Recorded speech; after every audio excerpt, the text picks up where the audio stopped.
Hi guys, thank you for watching Connor's Math, and this is the 100 subscribers special. In this video, I'll be going over the first unit of AP Precalculus. Alright, so without further ado, let's start. Alright, so let's start with polynomial and rational functions. Before I go over in depth what polynomial and rational functions are, let's first review the definition of a function. Okay. So what is a function? Would x squared plus y squared equals 25 be a function? Is this a function? That's not a function because it doesn't pass the vertical line.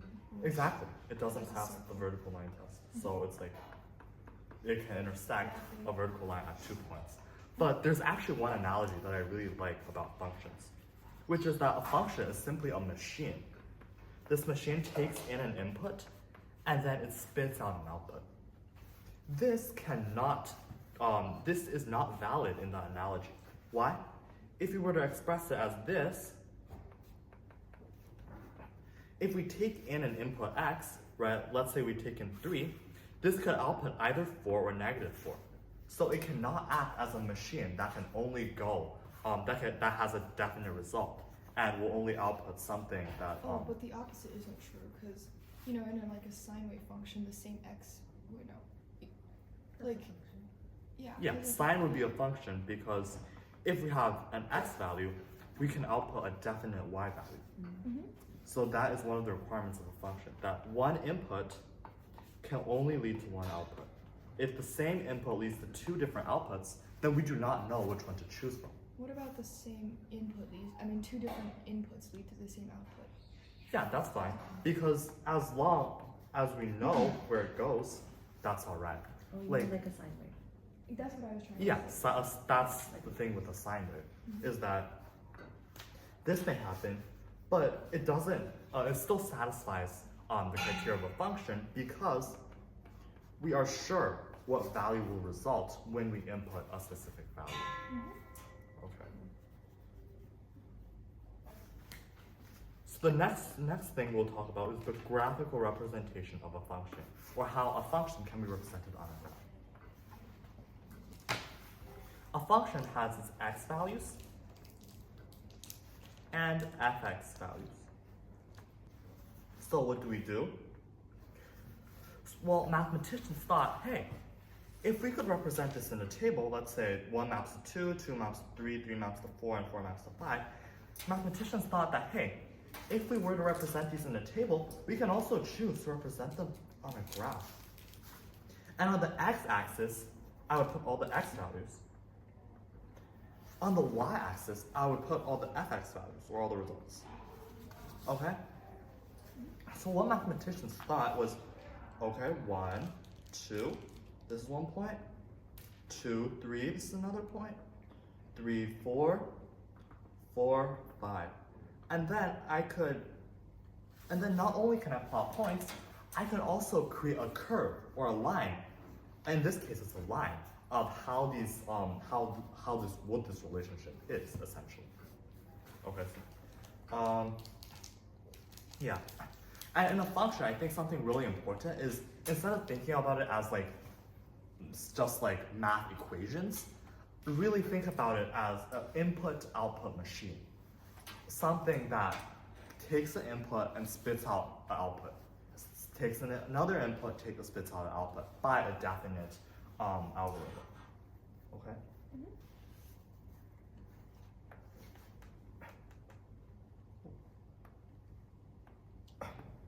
However, with our definition of a function, this raises one big problem. Again, back to that machine analogy. What if this machine can only take in positive numbers? What if this machine, if it takes in -1, it will die, or it will spit out something that is undefined? That means the range would be restricted. The range should be restricted. Exactly. That means Yeah. the domain is going to be restricted. Oh. So the domain is a set of all possible x values. For instance, if this machine or this function can only take positive numbers, then the domain is going to be x is greater than 0. That is going to be the domain of this function. And then there's another type, which is that my graph can take in some x values, but it is unable to output all possible y values. And we call that the range.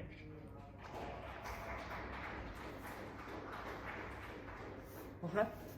Yeah. So that is basically domain and range. Fourth one is increasing and decreasing functions. I'll just talk about this pretty briefly. A function is increasing if it keeps going up. If it's like this, it keeps going up, whether it's like this or whether it's like that. And a function is decreasing if it keeps going down. And then there's the idea of concave functions, I think, that you guys learn in pre-calc. Concave up, concave. Yeah, concave up, concave down. And yeah, that is also, I think sometimes there's, it gets tested in. It's pretty easily things. explained actually. Yeah, but it's not that hard. So we'll go through that deep. Okay. Average rate of change. This is a biggie. Is that just slope? Essentially, it is slope. However, slope only applies when you have a line. In other words, what does slope mean? Slope means that this has a constant rate of change. However, some functions could be something like this. How we calculate the average rate of change here?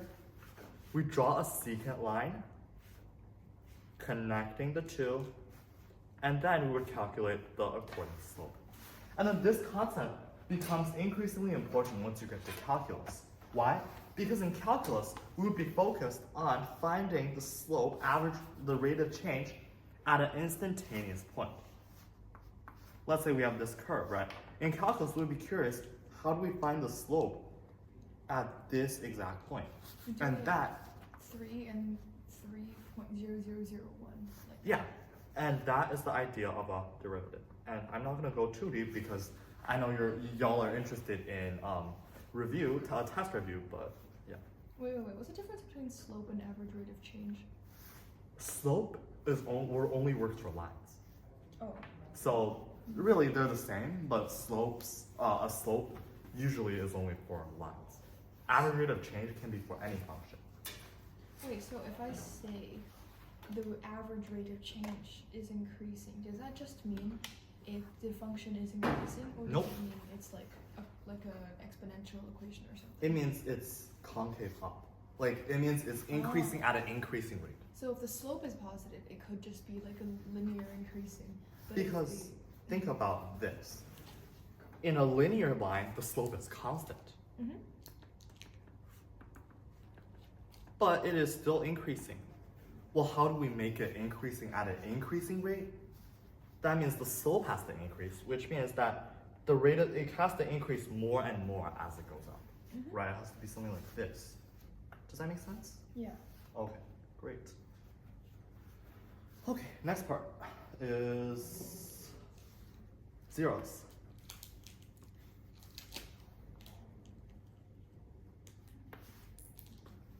This is super important. Okay, zeros. So, in middle school, teachers might have asked you, what are the solutions to x squared minus 2x plus 1 is equal to 0? Well, we could simply let it be what x minus 1 squared equals 0, x equals 1 is one of the solutions. Mm-hmm. And this is basically the roots of polynomial x squared minus 2x plus 1. That is one of the definitions of a root, which is setting it equal to 0 and then finding the solutions. Finding what values of x will make x squared will make the function 0. That is one definition of a root. The second definition of a root is when the graph intersects with the x-axis. But essentially, these two definitions are identical. Why? in our first definition, we said that a root is a value of x such that the y value is 0. A value of x such that the y value is 0. In this, it's the exact same. It's a value of x such that the y value is 0. Does that make sense? Mm-hmm. That's actually the exact same idea. And this is really helpful in polynomials because they might ask you to analyze stuff from a graph. And then you can take the graphical representation to know that what the roots are, and then use that to solve polynomials. Okay. Next part. 7. Composite functions.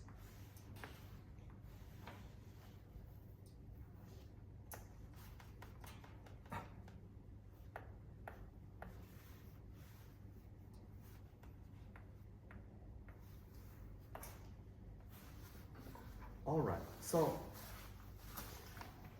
sometimes there's the notation of g, this, and this essentially is g of h of x.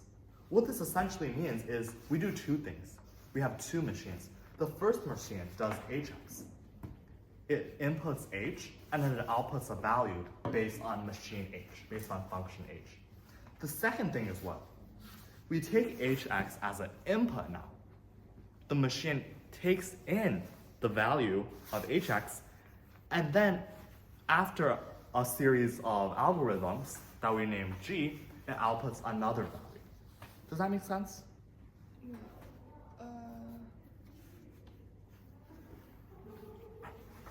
What happens if hx is undefined? Is g also undefined? That's a very good question. So if hx is undefined, then it's not within the domain of g. So you can do nothing. Okay. So it will also be undefined. And is this stuff unsolvable unless they tell you what each equation is? Not necessarily. I could say something, there's an FRQ later that uses this concept, and I'll talk about like the important things in that. Okay, and yeah, again, there's also domain. If hx is undefined within the domain of g, then g of hx is also undefined. Does that make sense? Mm-hmm. So basically you just do two things. You do hx first, and then you take g of the hx. Okay. Okay. Oh, this is so important. You do not have to remember anything about logarithms or exponents, but you have to remember this. Function transformations.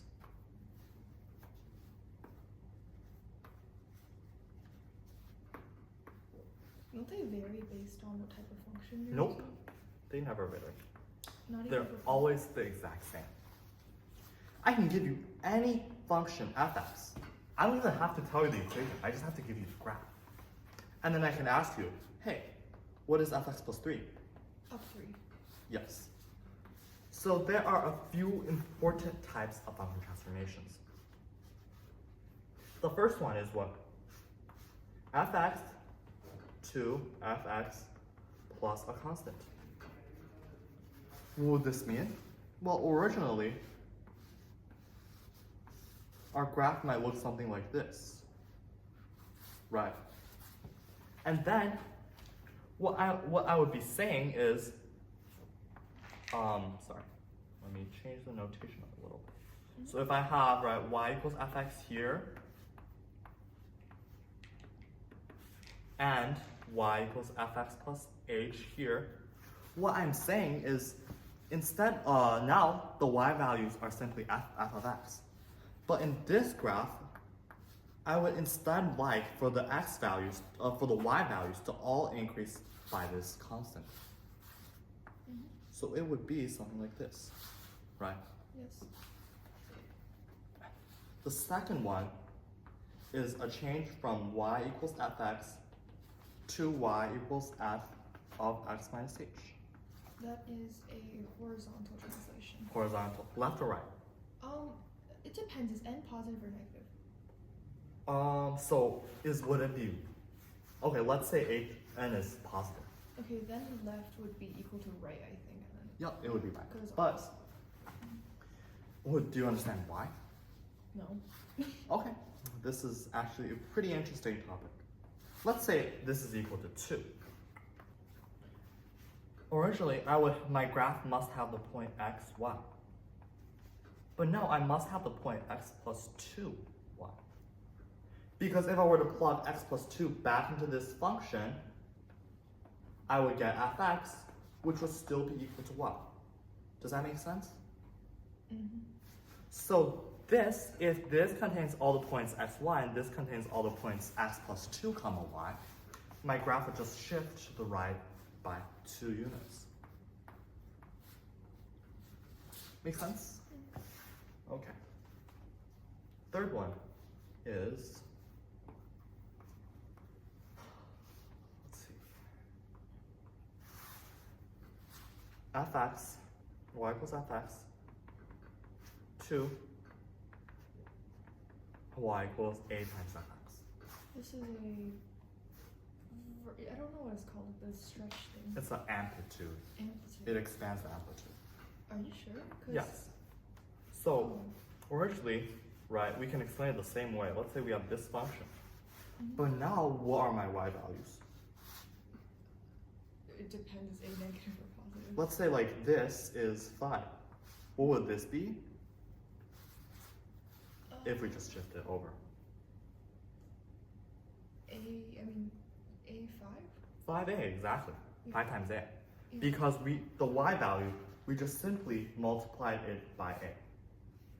Right, so it would just be a vertical application, vertical amplification of by a factor of 5.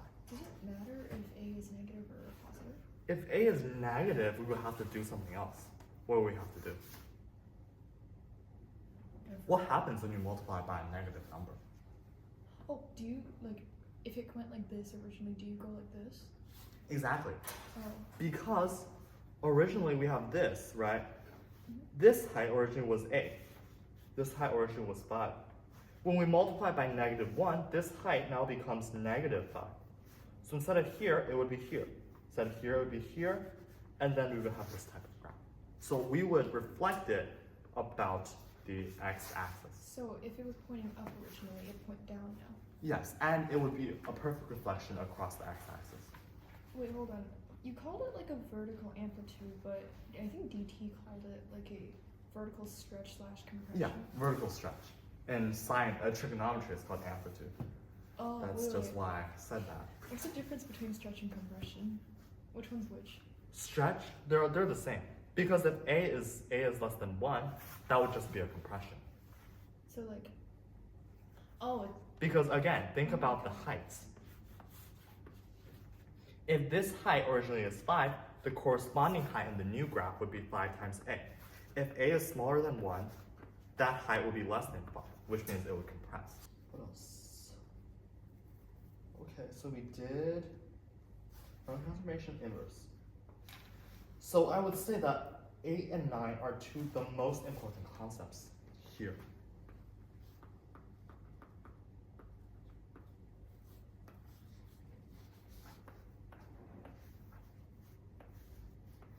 Alright, so inverse of a function. So inverse basically means switching the x and y. Originally, if I were to have the table, right, let's say x, fx, 1, 2, 3, 4. If I were to have this table, inverse would basically just switch such that these values go here and these values go here. So that would be the more like algebraic interpretation of an inverse, which would be switching the inputs and the outputs of a function. We can also understand this graphically. Originally, if we have the point a comma b, in the inverse function, this point would simply switch to b comma a. If a comma b is here, b comma a is here. Which means that Which means what? You just like reversed it, so like b becomes x. You would reverse it, but you would reflect it over the line y equals x. Does that make sense? Oh, it's reflected over. Yeah, because a comma b becomes b comma a, which means you would reflect it over the line y equals x. So that's always the case when you do inverse. Yeah, that is always the case. Okay. And then, this is also really important. Not all functions have an inverse. Some functions do not have an inverse. One-to-one functions have an inverse. What does that mean? That is when your sine thing comes in. Does this function have an inverse? Probably not, cause No. yeah. But why? Because let's say we have like a function that's like this. If we reverse all the x and y's, and if we reflect it about the line y equals x, our inverse function would look something like this. And then this is not a function. Why? Because it does not pass the vertical line test. Or from our definition, one x value could lead to two potential y values, which means that it would not be a function. So functions have to be one-to-one in order to have an inverse. Does that make sense? Yeah. Okay.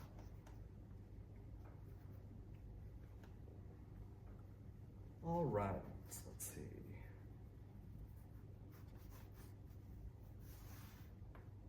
And then finally, a little bit of end behavior and limit notation before we jump into the different problems. Mm-hmm.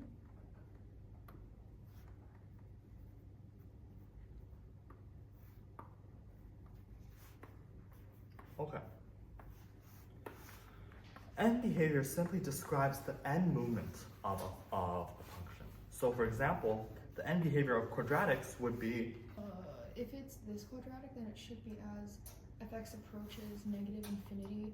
as x approaches, As x approaches negative infinity, fx approaches positive infinity. exactly, And when x is approaching positive infinity, fx is also going towards positive infinity.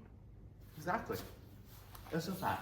And then because mathematicians like to look cool, we invent something called limit notation, which basically says the limit of when x approaches infinity, fx is going to approach infinity. And when x approaches negative infinity, fx will approach infinity. That's just limit notation for mathematicians to look cool. And I think it's tested. If you don't write this in an FRQ, they will take away half a point. So now, let's look at an FRQ. Okay, so let's look at the first problem.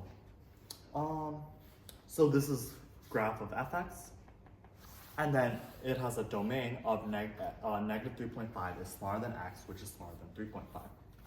And these points are on the graph now. Negative 3, 1, 0, 1, these 3 points. And then we have another function g that is not related to this function, and it has the equation 2.916 times 0.7 to that, so it's an exponential function. Okay. So how do we solve the first problem?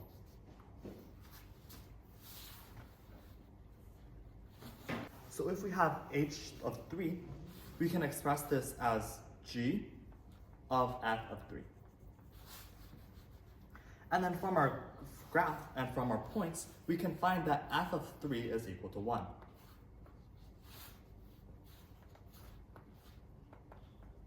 So we can just write this as g of 1. And then when we plug 1 into g of x, we get 2.916 times 0.7, which with your calculator, you should get something like 2.014 or something. I think it was something like that. 2.0412. Yeah, 2.041. Got that mixed up. Okay. And then the second question asks us to find all values of x for which fx equals 1. So what does this mean?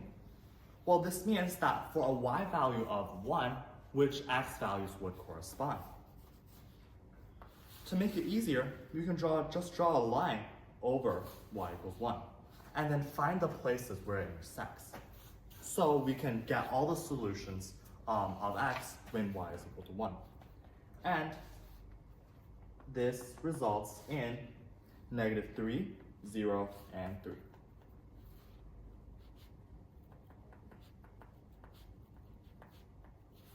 And then remember, in pre-calc, I think they require you to round by 3 digits. So you want 0 for 1. If you don't round by that much, I think they take away 1 point. Yeah. Stupid, but. Okay, so problem B.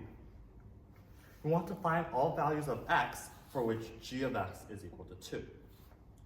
So we have that g of x is equal to this. So g of x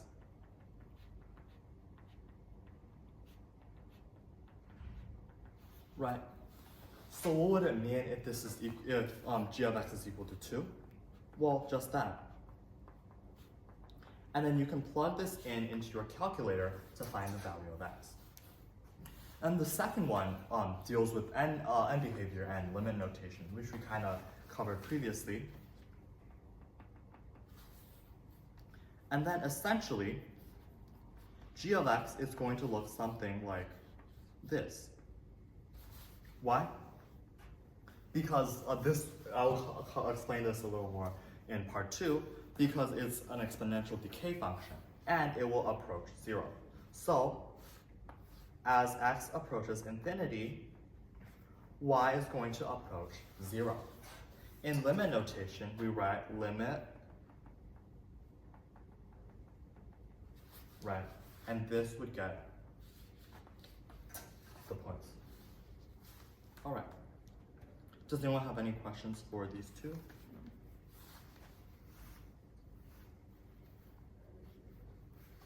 Okay.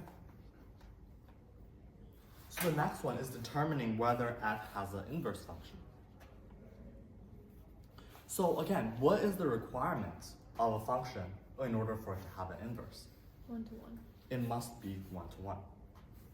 Because as we said previously, if it is not 1 to 1,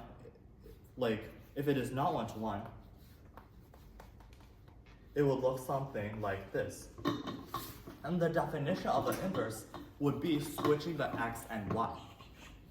Or, in other words, we can reflect it across the line y equals x. When we do that, the function will now look something like this, which is not a function because it does not pass the vertical line test.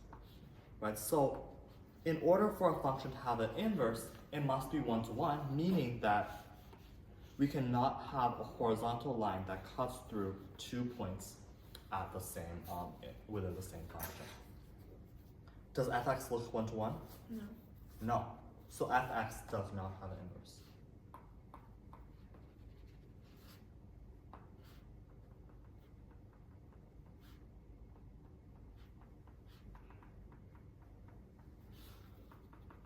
Why? Because it's not 1 to 1. Okay. Now here are a few problems related to the domain of a function.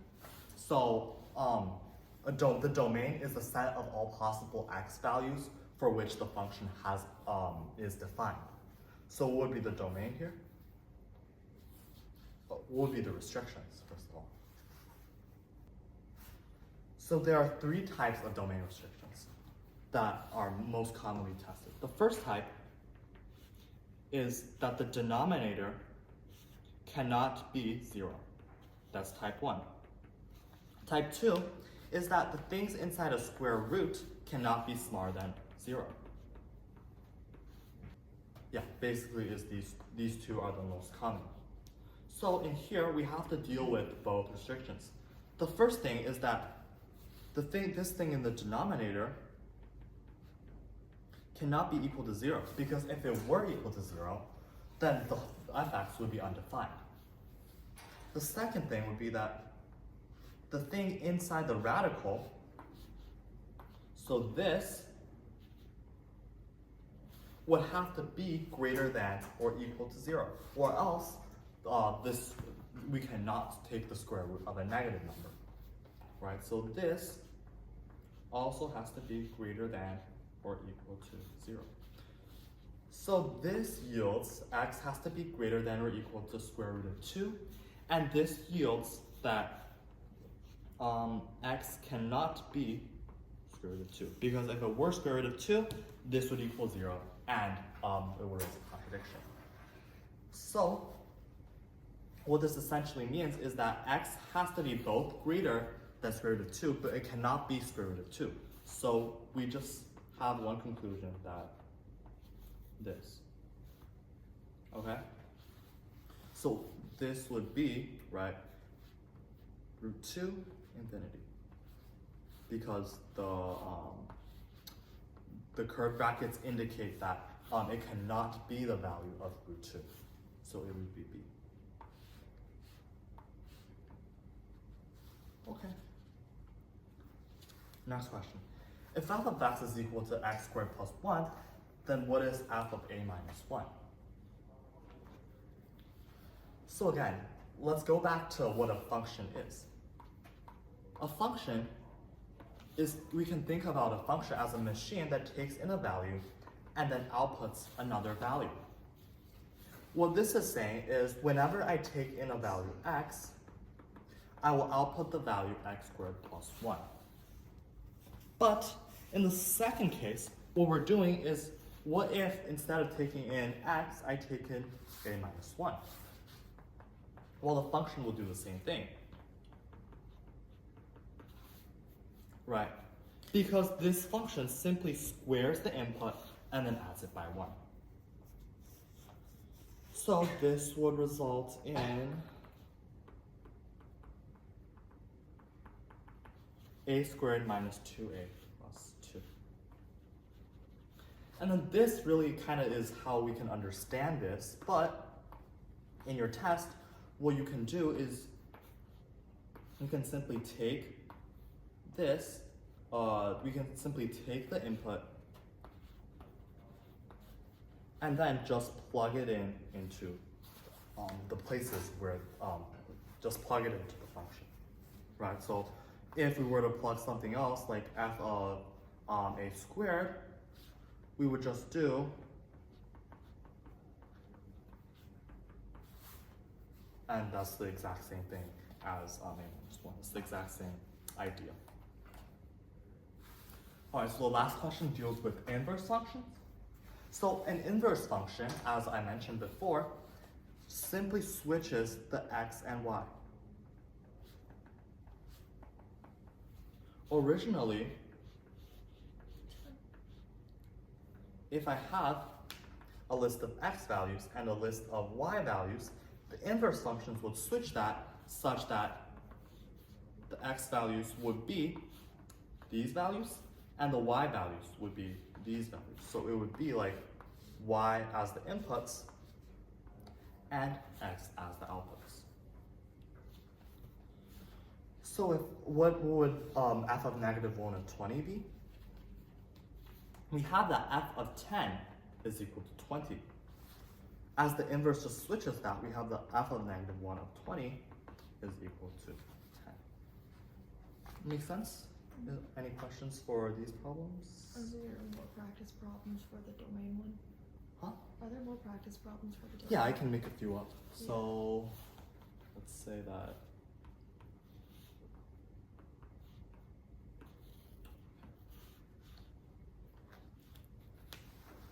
f of x is equal to square root of x over x minus 3. What would be the domain of this function? It can't be negative. No, it can't be positive 3 because that would be Yes. 0. So First of all, x cannot be equal to positive 3. And the second thing is that x must be greater than 0. Because if x were to be less than 0, then this would be undefined. Does that make sense? it would. Wait, why would it be undefined if the bottom was less than 0? Because if x were negative 1, we would have this. And then Oh, yeah. for functions, we only care about real numbers. Oh, I forgot about that. Yeah, complex numbers, they don't really have that much to do what we're talking about in precalculus. So the domain should be excluding 3 to positive infinity then. Yeah, so if we want to write this in interval notation, it would be 0, 3, 3 infinity. Because it can be it has to be larger than 0 and it cannot be this value. Does that make sense? Any questions on anything? Any questions on inverses? Because I know it's a pretty tricky concept. That. Okay.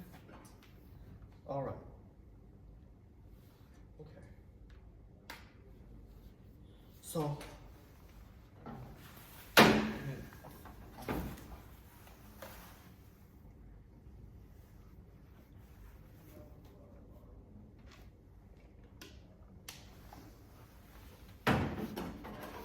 All right, so now I'll be looking at polynomial and rational functions.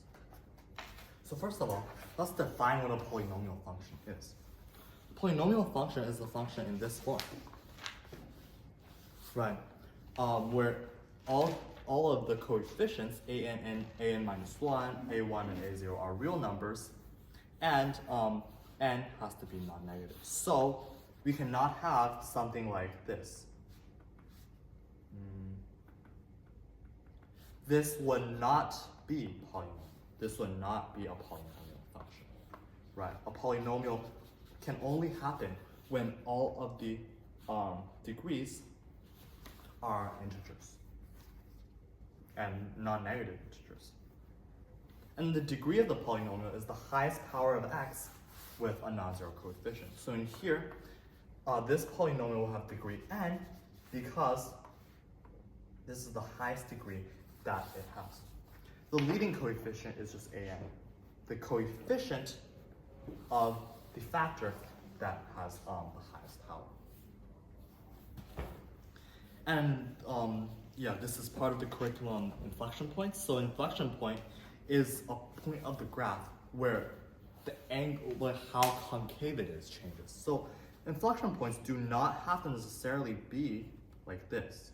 This is not necessarily inflection points do not necessarily have to be like that.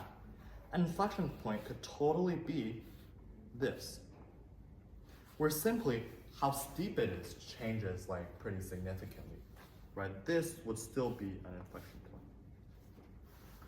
Okay, and behavior. This is really essential for understanding.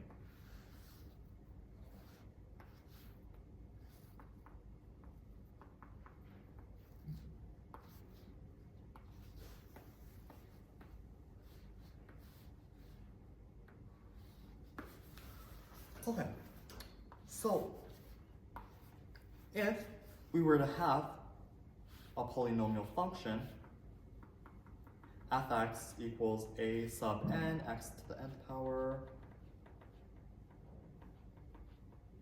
If we were to have this polynomial function, the only term that influences the end behavior is the first term. Why? Because the second, third, fourth, and fifth, and all the other terms are negligible when x starts to approach infinity or x starts to approach negative infinity. For instance, let's say we have the function 7x to the fourth power plus 3x to the third power plus 2x squared plus 5x plus 1. When x is 10, we have this, and these terms still have some influence over how this function is going to, over the position of the function. However, when x is something like 50, these terms are going to start to have smaller impact. And when x goes to a number as large as infinity, these numbers will have zero impact on where the function was going to go. Therefore, we only care in determining end behavior, we only care about the first term, because all the other terms don't really influence where our function is going, and they don't really influence the final value of the function. So now we have two different types. When n is odd, what does this mean? Well, when n is odd, if x approaches negative infinity, a negative number to the nth power is going to be negative. So the function is going to approach negative infinity. However, when x approaches positive infinity, then the positive infinity to the nth power is going to be still kind of like positive infinity. So we have these two facts. What about when n is even? Note that if we have a negative number to the second power, which is the fourth power, to the sixth power, we're still going to result in a positive number. So no matter whether x is approaching negative infinity or if x is approaching positive infinity, fx is always going to approach positive infinity. Does that make sense? Any questions for n behavior? Great. Okay. Horizontal and here. Okay. So now we'll have zeros and factoring, and this it's pretty key for polynomial functions.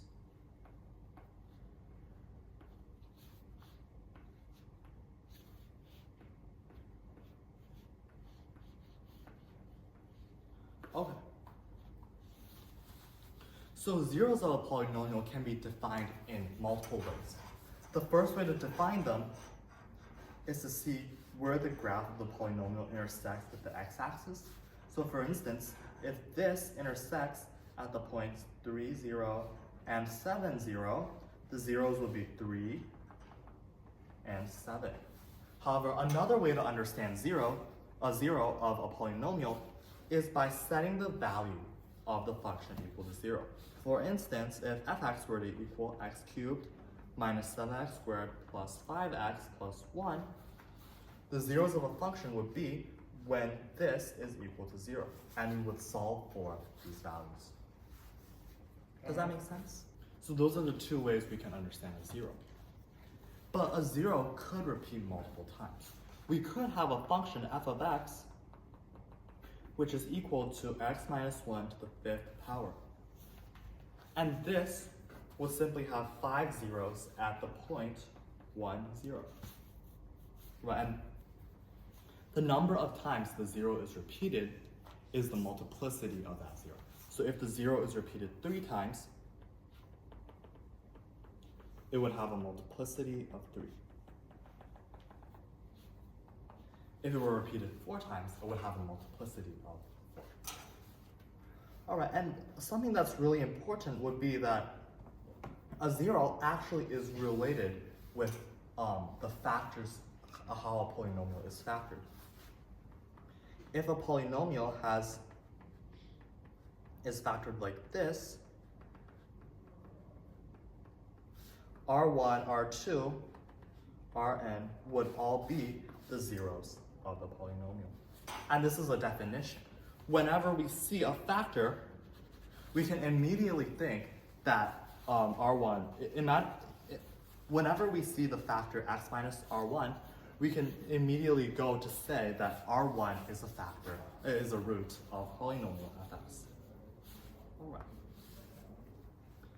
And if we have a factor to some power, then this root has a multiplicity of that power. For example, this root would have a multiplicity of 3. All right. Does that make sense? Great. And then factor and remainder theorem, that's basically like the idea that a root x minus r is the same as saying that r is a 0 of fx. And then finally, even and odd functions.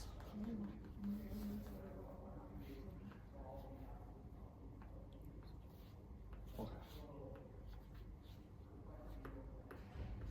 So an even function is a function such that f of x is equal to f of negative x, which means that if we have a value of x and we have a value of negative x, they will have the same y value.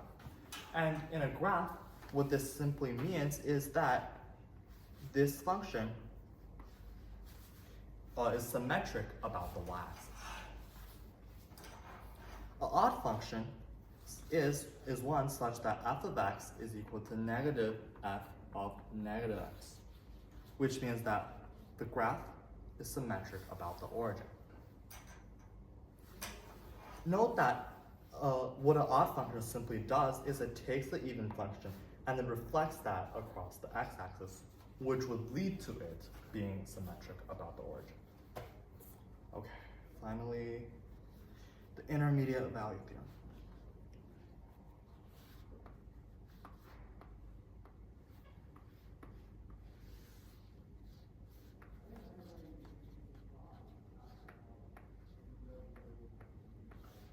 So what the intermediate value theorem basically says is that if I have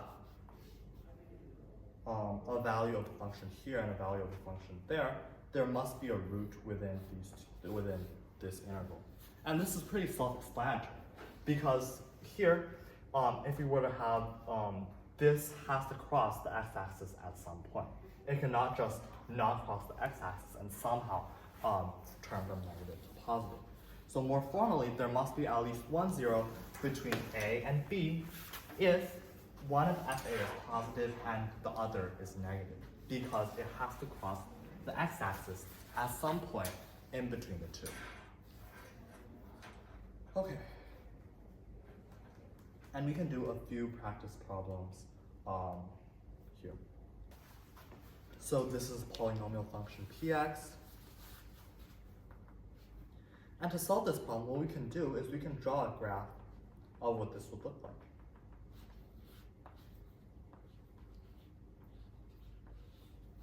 First of all, if we were to expand this without expanding directly, we can know that the initial term is going to be negative x cubed, which means that its end behavior will look something like this. Because x cubed will have an end behavior that looks like this, and then we would simply reflect that about the y-axis. So now what do we do? Well, we know the three roots. From the factor theorem, we know that 4, -2, and 0 are all roots of this polynomial, because x minus 4 yields the root 4, x plus 2 yields the root -2, and x, negative x, or we can also write as x minus 0, yields the root 0. So we can go in order, -2 here, 0 here, and then it would be 4 here. And then we can easily see that the positive parts are going to be this part and this section, which would be from -infinity to -2 and from 0 to 4. So yes, it is D. Right, and in here we combine a few concepts. The first one is the idea of a factor to a root, and the second idea is thinking about the end behavior of a polynomial. Okay. Second question. Right. Yes, exactly. This just uses the intermediate value theorem. Because this is -1 and this is 2, we can say that Wait, what's it called? Like what theorem? intermediate value theorem. I'll write it down.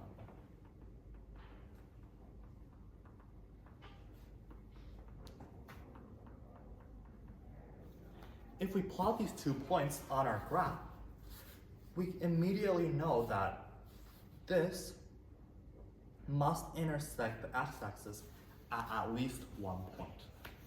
Because if it does not intersect the x-axis, then there is no way that it would go from here to here, right?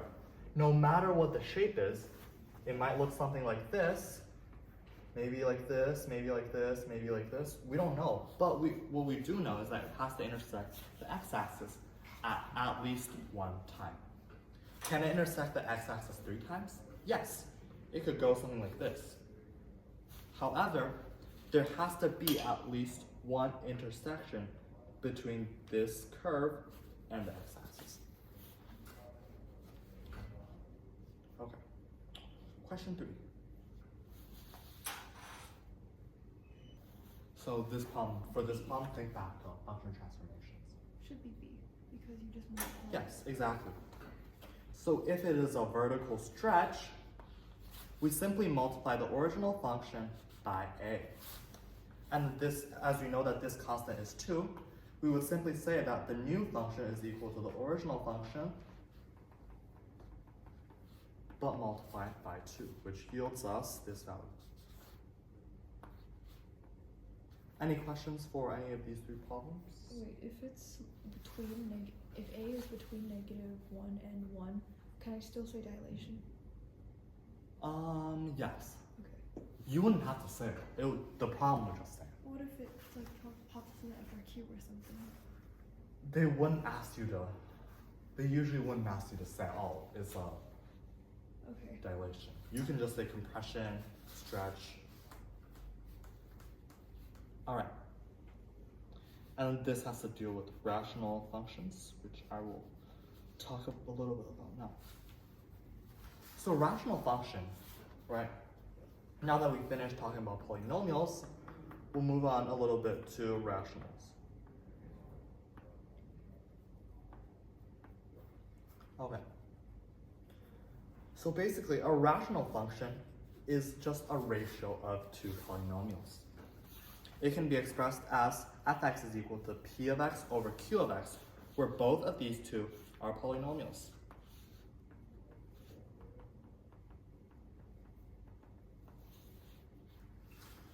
So, but there are a few things that are interesting about rational functions, which is the domain and as well as the vertical asymptotes.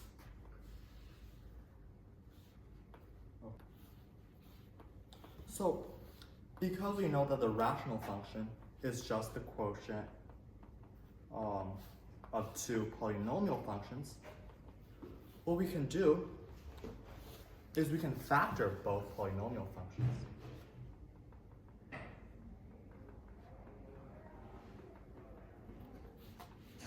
And then on the denominator, we can also say, right,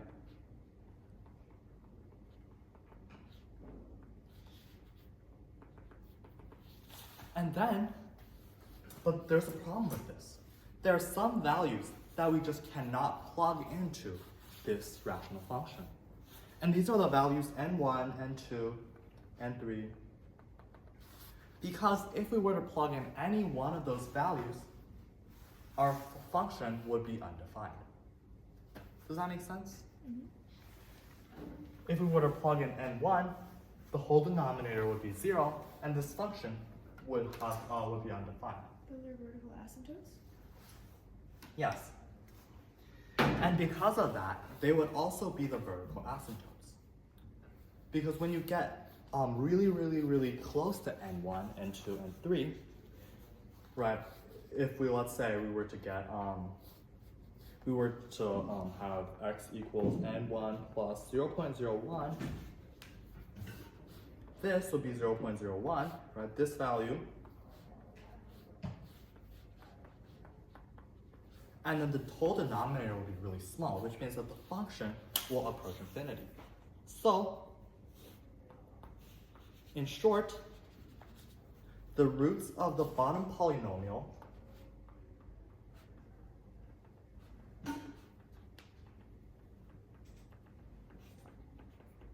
are the vertical asymptotes as well as the domain restrictions.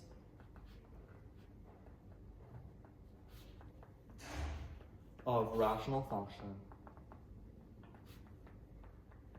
fx. Does that make sense? Mm-hmm. Okay. And the next important one would be wholes. So if we have, right, let's say fx is equal to x minus 4 over x minus 4 times x minus 3, these two factors are going to cancel out. However, we cannot just ignore this and say that this is equal to 1 over x minus 3. This step would be incorrect. Because at the value of x equals 4, there is no, this function is undefined.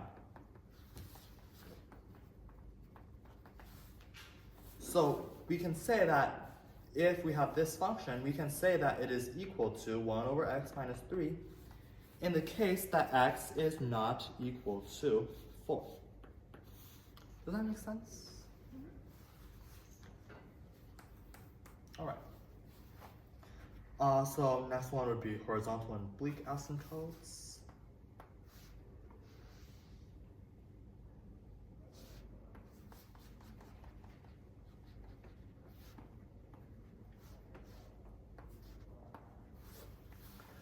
So horizontal and oblique asymptotes are based on the degree of the numerator over the degree of denominator. So if we were to have fx equals px over q of x, let's say p of x were equal to x to the 7th power minus this, and the denominator were equal to this. Right. Again, when x approaches infinity, these terms are insignificant. The only significant terms are the leading coefficients, are the leading terms.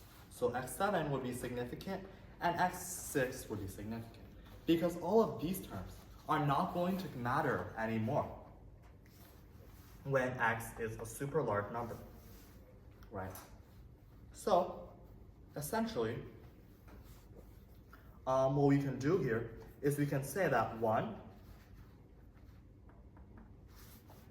if, let's say, the degree of numerator is equal to the degree of denominator, this graph must have a horizontal asymptote.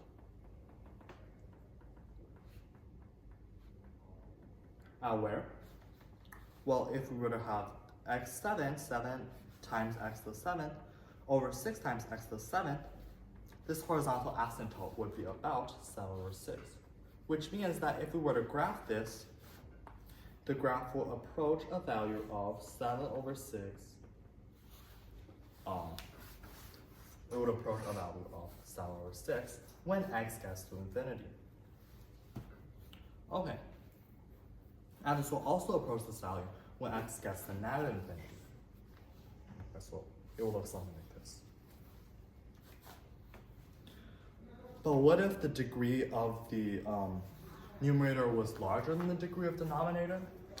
That would simply yield an oblique asymptote, where we can perform long division to find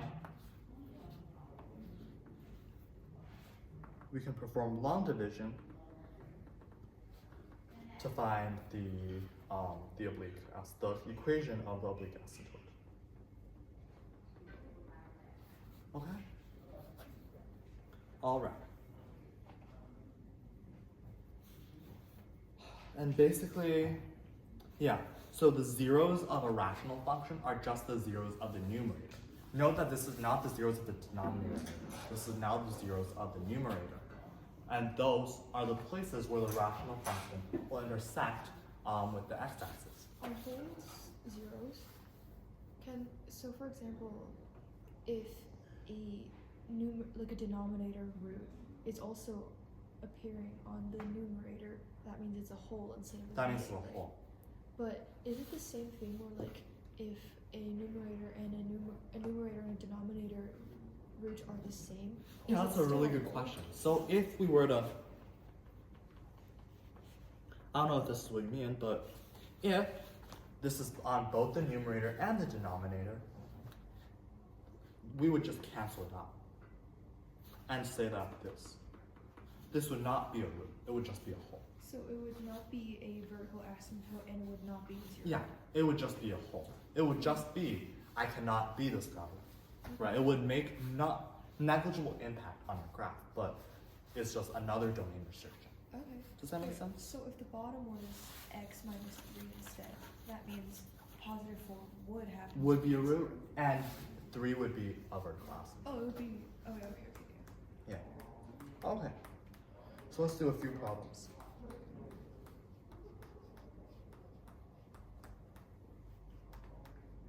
This one.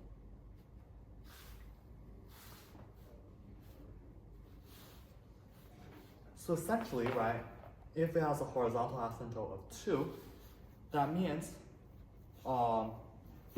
that a over 1 has to equal 2, because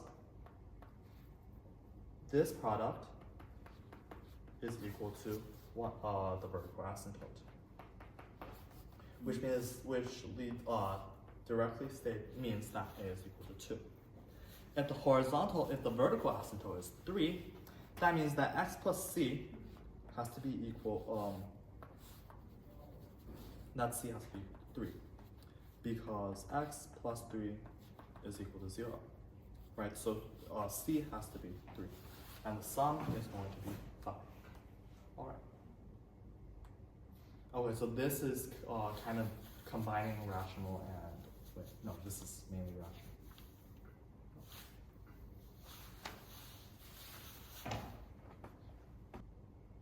C. Yes, exactly.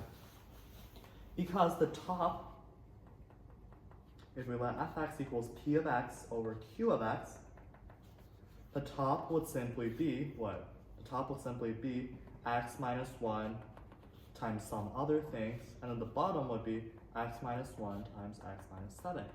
And if we were to know that the multiplicity of these two roots are identical, this would mean that they would just cancel out, but under the condition that x is not equal 1. So this would be a whole. And then because there are no factors of x minus 7 in the numerator, this would be a vertical asymptote. So yes, it would be A, C. Okay, last problem. Oh, this is a really important concept that I have to introduce. B. Exactly. Why? Because imaginaries, there's a plus bi, and a minus bi Yes. also has to exist. The complex conjugate theorem. Complex what? The complex conjugate theorem. I mean, you don't have to remember the names. I'm just saying them because it's what's in the textbook. So if a plus bi is a root of fx, a minus bi must also be a root if fx is composed of real coefficients. If fx is something like, as long as all the coefficients in fx are real. Okay, so that's all for unit 1. And thank you for watching Connor's Math Plan.